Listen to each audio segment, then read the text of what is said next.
Let it be known to every single Muslim and non-Muslim that Allah Azza wa Jal forgives all sins when the sinners come in repentance to Him. Allah does not reject anyone.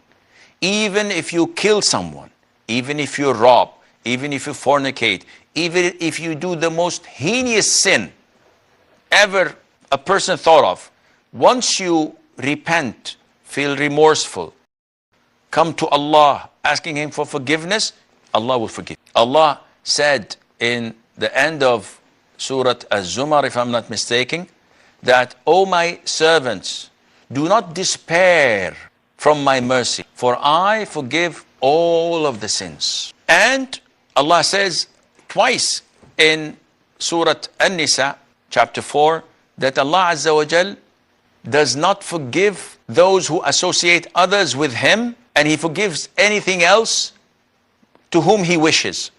Meaning that those who die while committing shirk, visiting dargahs, seeking help and benefit from dead people, or seeking refuge in jinn or whatever, or in Ali or in Hussein, they are kafir and mushrik, and they will go to hell for eternity.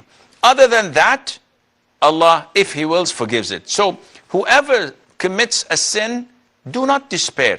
Just run to Allah. When you fear something, you run away from it. Only Allah, when you fear Him, you run to Him, and He accepts your repentance, and Allah will forgive you. But you have to do that now. Do not postpone. Do not delay. Cut all the things that facilitate this sin for you, such as sending your gaze freely, watching porn, watching TV, movies, etc.